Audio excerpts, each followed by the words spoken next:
तुर्की में फरवरी में आए भूकंप के जोरदार झटकों ने पूरे देश को हिलाकर रख दिया था। भूकंप में 45,000 से ज्यादा लोगों की मौत हो गई थी। भूकंप के बाद 2 महीने के एक बच्चे को 128 घंटे के बाद मलबे से बाहर निकाला गया था, लेकिन अब 54 दिनों के बाद यह बच्चा अपनी मां से मिल पाया है।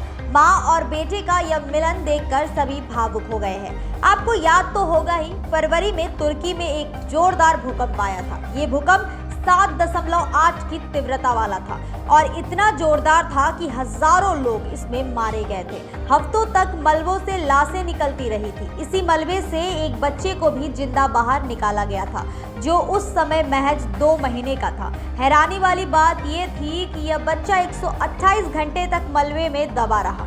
मलबे से तो उसे बाहर निकाला जा चुका था, लेकिन ऐसा लग रहा था कि बच्चे की मां भूकंप से बच नहीं पाई। लेकिन 54 दिन बाद वह आखिरकार अपनी मां से मिल पाया। भूकंप में बिछड़ गए मां और बेटे का 54 दिनों के बाद मिलना किसी सपने से कम नहीं है।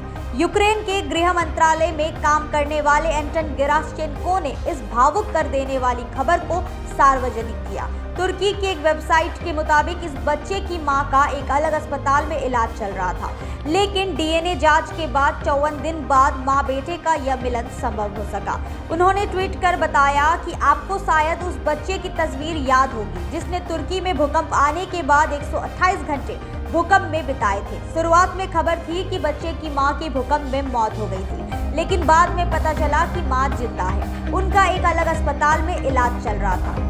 54 दिन अलग रहने और डीएनए जांच के बाद मां और बेटे का दोबारा मिलन हुआ।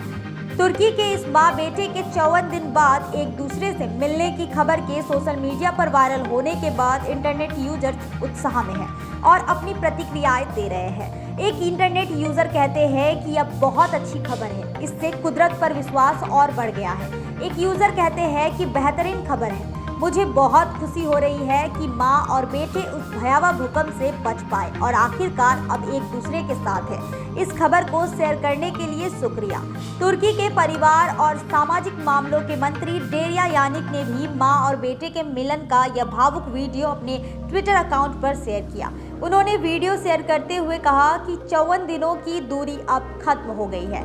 वेटिन वेगडास को भूकंप के बाद 128 घंटे के बाद बच्चे को मलबे से बाहर निकाला गया था। हमारी नर्सों ने इस बच्चे का नाम गिजेम बेबेब रखा था। अब 54 दिनों के बाद बच्चे को उसकी मां से मिला दिया गया है।